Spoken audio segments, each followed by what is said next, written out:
पूजा Sharma. BJP ने उत्तराखंड में प्रचार तेज कर दिया है। सीएम धामी और कई बड़े नेताओं ने खटीमा दूसरे कुमाऊं मंडल क्षेत्रों में मौजूदगी के बीच प्रधानमंत्री मोदी ने विजय संकल्प सभा को संबोधित किया है। पीएम और सीएम ने जनता को बीजेपी कार्यकाल की सभी उपलब्धियों को गिनाया और कांग्रेस को भी आड़े हाथों लिया है। पीएम ने कहा है कि कांग्रेस पर फर्क नहीं पड़ता कि गांव के गांव खाली हो गए हैं, वो योजनाओं में धांधली करती है। कांग्रेस जो भी करेगी एक ही परिवार के लिए करेगी। कांग्रेस की कोशिश उत्तराखंड को पीछे धकेलने की है। कांग्रेस के राज में सड़कों का विकास नहीं हुआ, हम उत्तराखंड का विकास करना चाहते हैं। और पीएम ने अरविंद केजरीवाल पर हमला भी बोला है। संकल्प सभा में काशीपुर, गदरपुर, हल्द्वानी, खटीमा आदि के पार्टी कार्यकर्ता और आम लोग जुड़े रहे।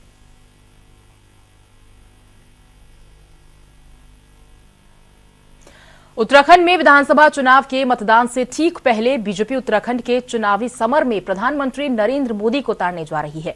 चुनाव के लिए प्रचार की अंतिम तिथि से एक दिन पहले प्रधानमंत्री नरेंद्र मोदी उत्तराखंड पर आ रहे हैं और इस दिन वह गढ़वाल और कुमाऊं मंडलों में एक एक जनसभा को संबोधित करेंगे, जिसके चलते प्रदेश में 10 फरवरी को सियासी घमासान होने की उम्मीद है।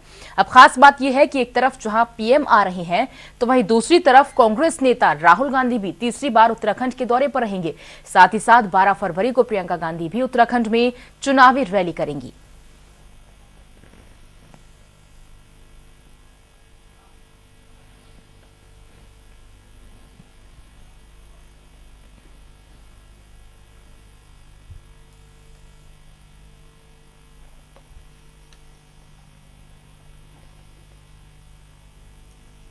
तो उत्तराखंड में 14 फरवरी को चुनाव होने हैं और चुनाव से ठीक पहले सभी राजनीतिक दल अपनी अपनी जोर आजमाइश में। विधानसभा में मतदान से ठीक एक दिन पहले प्रधानमंत्री नरेंद्र मोदी उत्तराखंड आ रहे हैं। चुनाव के लिए प्रचार की अंतिम तिथि से एक दिन पहले उनका ये दौरा है और इस दिन वह गढ़वाल और कुमाऊं मंडलों में एक एक जनसभा को संबोधित करेंगे, जिसके चलते प्रदेश में 10 फरवरी को सियासी घमासान होने की उम्मीद है। चूंकि खास बात यह है कि एक तरफ जहां पीएम मोदी आ रहे हैं तो वहीं दूसरी तरफ कांग्रेस नेता राहुल गांधी भी तीसरी बार उत्तराखंड के दौरे पर हैं। अब 12 फरवरी को प्रियंका गांधी भी उत्तराखंड में चुनावी रैली करेंगी।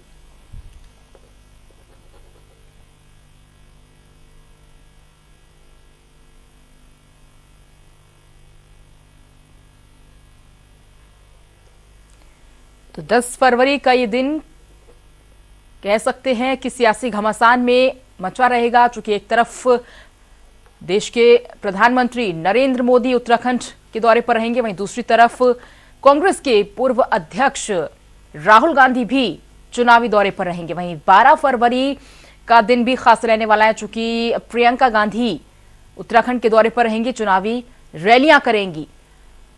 एसोसिएट एडिटर ज्योत्सना हमारे साथ जुड़ी हुई हैं देहरादून से। कह सकते हैं ज्योत्सना की जैसे जैसे 14 फरवरी का दिन करीब आ रहा है वैसे वैसे जोर आजमाइश में दिग्गज ये तमाम बड़े नेता 10 फरवरी का जो दिन होने वाला है वो बहुत सियासी घमासान में रहने वाला है, क्योंकि एक तरफ पीएम नरेंद्र मोदी आ रहे हैं और दूसरी तरफ राहुल गांधी भी उत्तराखंड के दौरे पर।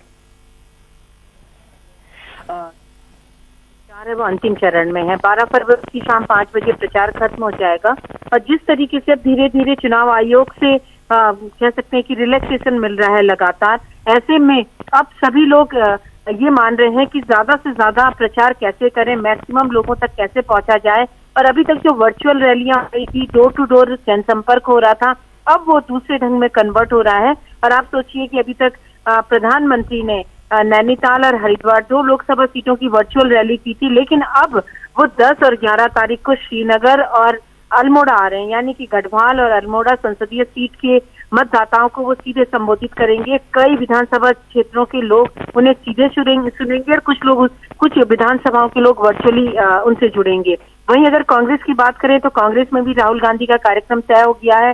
10 तारीख को वो हरिद्वार और जागेश्वर यानी कि अल्मोड़ा जाएंगे, वहां पर वो चुनावी जनसभाओं को संबोधित करेंगे। इसके अलावा प्रियंका गांधी का कार्यक्रम भी यहाँ पर तय हो गया है और साथ ही जो अन्य नेता हैं दोनों पार्टियों के, चाहे हम केंद्रीय मंत्रियों की बात करें, बीजेपी के राष्ट्रीय अध्यक्ष की बात करें, सबके दौरे तय हो गए हैं और युद्ध स्तर पर अब अंतिम चरण का यहाँ पर जो चुनाव प्रचार है वो शुरू हो गया है। हर को जोर आजमाइश कर रहा है और पार्टियों का खास फोकस उन सीटों पर है जहां उनको थोड़ी सी अपनी स्थिति कमजोर नजर आती है या उनको लगता है कि थोड़ी सी मेहनत करने से वो सीट उनकी श्योर हो जाएगी, और इसी तरीके का लगातार प्रचार चल रहा है। जो जानकारी मिली है उसके मुताबिक कल बीजेपी उत्तराखंड का मैनिफेस्टो भी जारी करने जा रही है, क्योंकि बीजेपी का मैनिफेस्टो बहुत डिले हो गया। पहले 5 तारीख को होना था, फिर 7 तारीख को होना था, और वो लगातार डिले हो रहा था। बाकी सभी दल ने अपना घोषणा पत्र जारी कर दिया है।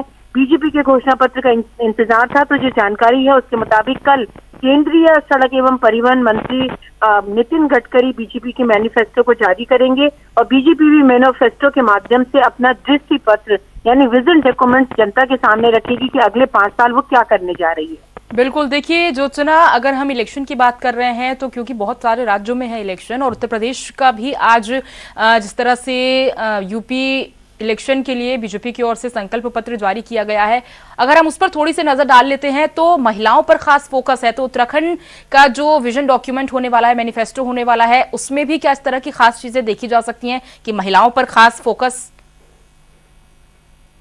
मतदाता निर्णायक मतदाता है उत्तराखंड में। आप भी जानती हैं कि उत्तराखंड में मैक्सिमम लोग रोजगार की तलाश में प्रदेश से बाहर हैं, यानी कि जो पुरुष मतदाता है वो प्रदेश से बाहर होता है। बहुत कम लोग मतदान के लिए वापस आते हैं। यहाँ पर महिलाएं हैं, और महिलाएं उत्तराखंड की बैकबोन मानी जाती हैं। ये माना जाता है कि आर्थिक हो चाहे सामाजिक हो, उस ताने बाने को मजबूती से अगर कोई खड़ा किए हुए है तो वो उत्तराखंड की महिलाएं हैं। तो बहुत स्वाभाविक है कि महिलाओं के लिए भी इस घोषणा पत्र में कुछ न कुछ होगा। और तब जब कांग्रेस ने अपना घोषणा पत्र जारी किया और उसने 40% आरक्षण महिलाओं के लिए सेवा में रखा है, यानी नौकरियों में 40% आरक्षण रखा है, महिलाओं को ही राहत देने के लिए उसने ऐलान किया है कि कांग्रेस की सरकार बनते ही जो गैस सिलेंडर है वो 500 रुपए से कम होगा, क्योंकि कांग्रेस का मानना है कि महंगाई का सबसे ज्यादा बोझ महिलाओं पर पड़ता है, क्योंकि वो घर की होम मिनिस्टर होती हैं, किचन मिनिस्टर होती हैं।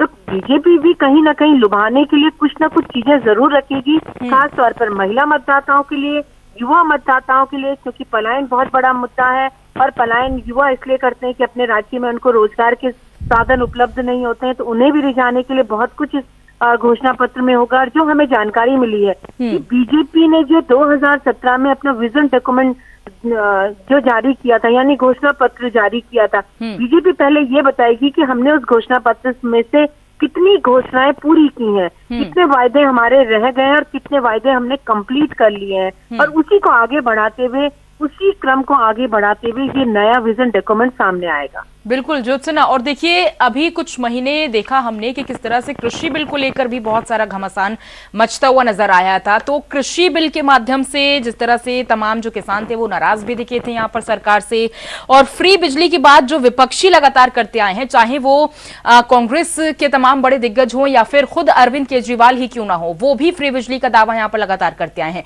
तो फ्री बिजली और किसानों को लुभाने की कोशिश भी इस घोषणा पत्र में निश्चित रूप से होगी।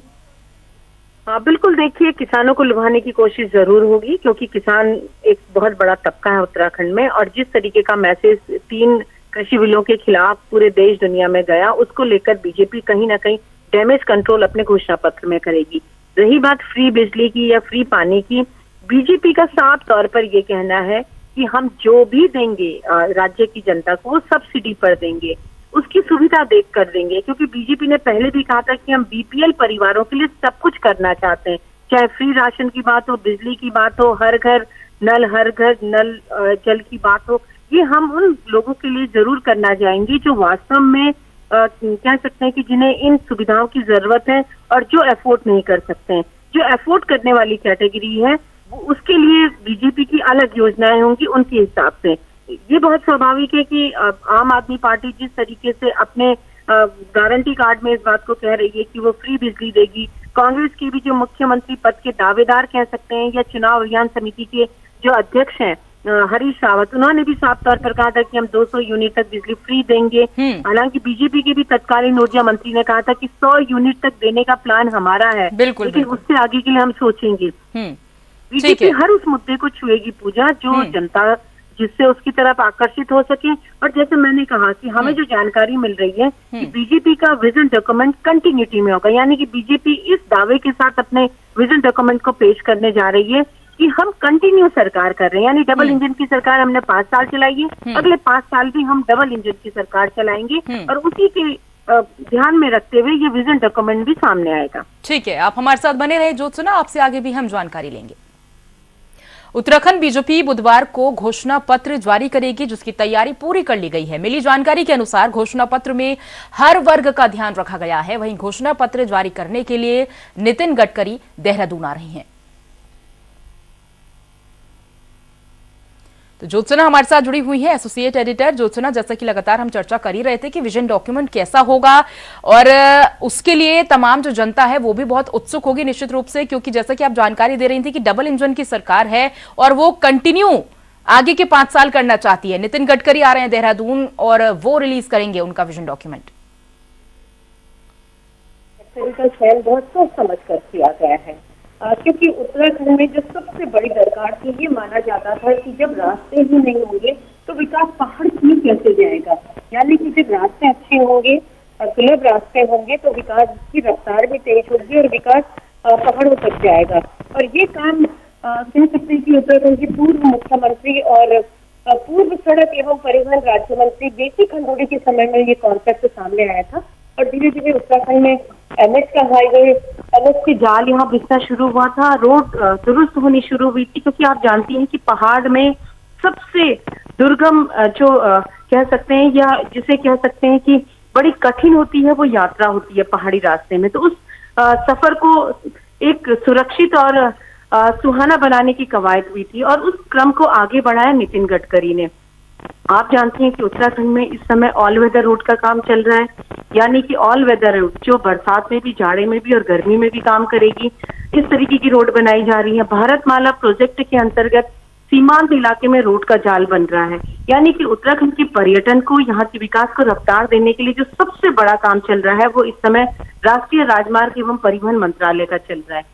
दिल्ली से कनेक्टिविटी हो या फिर पोटा साहिब हिमाचल से कनेक्टिविटी हो या उत्तर प्रदेश से कनेक्टिविटी हो, हर तरीके की कनेक्टिविटी यहाँ पर दी जा रही है। नमामि गंगे प्रोजेक्ट के तहत यहाँ पर जबरदस्त काम चल रहा है, क्योंकि गंगा का मायका उत्तराखंड में है और हरिद्वार तक गंगा गोमुख से हरिद्वार तक बहती है। तो नमामि गंगा के तहत यहाँ के गाँव को, यहाँ के घाटों को, यहाँ के शहरों को संवारा सजाया जा रहा है।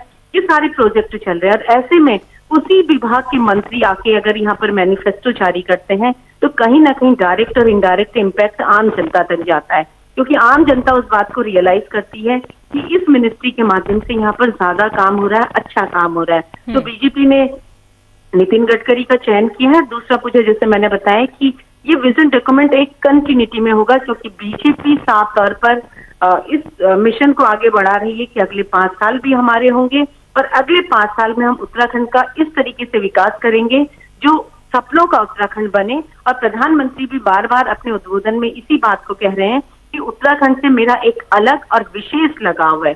आज भी उन्होंने जब नैनीताल के जनता को संबोधित किया तो यही शब्द कहा, और कल जब उन्होंने हरिद्वार की जनता को संबोधित किया तो यही शब्द उन्होंने कहा। और उत्तराखंड के विकास के लिए उनके दिल दिमाग में बहुत सारी बातें हैं, और उन बातों को अगर कंटिन्यूटी में चाहना है तो उत्तराखंड में बीजेपी की सरकार लानी जरूरी होगी। ये बात प्रधानमंत्री भी कह रहे हैं। तो आप समझ सकती हैं कि बीजेपी जहां अपने राज्य सरकार के कामकाज के साथ आगे बढ़ रही है, लेकिन सबसे बड़ा जो उसके पास ट्रम्प कार्ड है वो है मोदी मैजिक, और उसके साथ साथ केंद्र सरकार ने जो राज्य सरकार को सौगातें दी हैं। बिल्कुल बिल्कुल, मोदी मैजिक एक बहुत बड़ा यहाँ पे कार्ड निश्चित रूप से कह सकते हैं। लेकिन उत्तराखंड बीजेपी अब किस तरह से घोषणा पत्र में क्या क्या चीजें होंगी, क्या क्या कह सकते हैं कि सुविधाएं होंगी जनता के लिए, ये देखने वाली बात होगी। कल देहरादून आ रहे हैं नितिन गडकरी और वो घोषणा पत्र रिलीज करेंगे। आप बने रहे हमारे साथ ज्योत्सना, आपसे आगे भी हम जानकारी लेंगे, लेकिन फिलहाल यहाँ रुक रहे हैं एक छोटे से ब्रेक के लिए।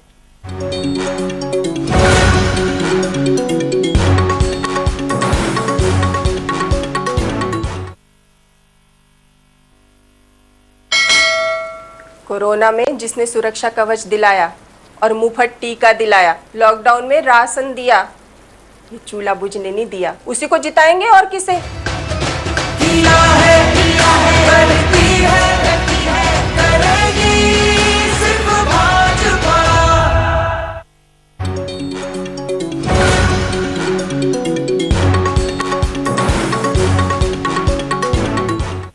ब्रेक के बाद आप सभी का स्वागत है। पूर्व मुख्यमंत्री और कांग्रेस प्रत्याशी हरीश रावत मंगलवार को नैनीताल जिले के लालकुआं विधानसभा क्षेत्र के दौरे पर रहे। जहां उन्होंने डोर टू डोर प्रचार किया, साथ ही जनसभा को संबोधित भी किया। मीडिया से बात करते हुए हरीश रावत ने कहा कि इस बार उत्तराखंड में जनता कांग्रेस की सरकार बनाने जा रही है। साथ ही साथ हरीश रावत ने कहा कि सरकार बनते ही सबसे पहले 28 योजनाएं महिलाओं के लिए लाई जाएंगी, जिसमें स्वयं सहायता समूह के जरिए महिलाओं को प्रशिक्षण देकर रोजगार से जोड़ा जाएगा। आपको बता दें कि हरीश रावत को कांग्रेस ने लालकुआं से प्रत्याशी बनाया है। वहीं बीजेपी ने हरीश रावत को टक्कर देने के लिए मौजूदा विधायक विजय दुमका का टिकट काटकर मोहन बिष्ट पर भरोसा जताया है। एसोसिएट एडिटर ज्योत्सना हमारे साथ लगातार जुड़ी हुई हैं। ज्योत्सना, हरीश रावत जो कि दौरा कर रहे हैं लगातार आगामी चुनाव को लेकर, अब क्या कुछ उनकी ओर से कह सकते हैं कि तैयारियां हैं, और पूरी जानकारी भी आपसे जानना चाहेंगे। नहीं तो आप मुझे दो। जी ज्योत्सना। हाँ भी तो हमने समझ,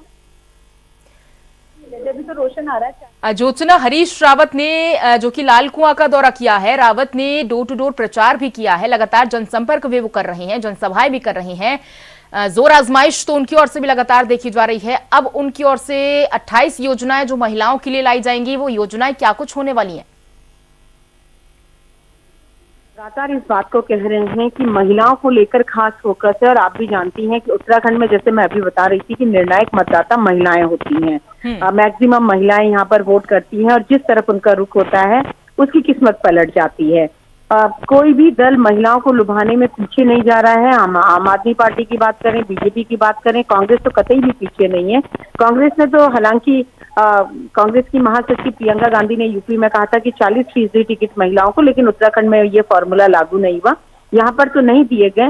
लेकिन रोजगार में महिलाओं को खास तवज्जो दी जा रही है। महिलाओं का बोझ कैसे कम हो, उस चीज को लेकर लगातार घोषणाएं की जा रही हैं। जैसे मैंने आपको गैस सिलेंडर की बात करी, वो भी कम करके महिलाओं को महंगाई से मुक्ति दिलाने की बात हो रही है। महिलाओं को व्यापक तौर पर आगे करने के लिए, चाहे बालिका है वो शिक्षा में कैसे आगे बढ़े, बालिकाओं की, लड़कियों की सुरक्षा के लिए क्या चीजें यहाँ पर हो, कैसे वो स्वरोजगार की तरफ जाएं, ये सारी चीजें हैं जिसे लेकर के कांग्रेस आगे बढ़ रही है। और कांग्रेस, जब मुख्यमंत्री हरीश रावत थे तो उन्होंने स्वयंसेवी संस्थाओं के माध्यम से महिलाओं के लिए काफी कुछ योजनाएं की थी। खास तौर पर जो स्थानीय उत्पाद हैं उनको लेकर के कैसे महिलाएं उन उत्पादों को की मार्केटिंग करें, उनके रोजगार के अवसर मिले, उनकी आर्थिकी सुधरे, समाज में उनका स्थान हो, इसके लिए उन्होंने पहले भी काफी काम किया है, और अब भी ये सारे विजन उनके सामने हैं। ठीक है, बहुत बहुत शुक्रिया आपका करेंगे ज्योत्सना इस पूरी जानकारी को हम तक साझा करने के लिए।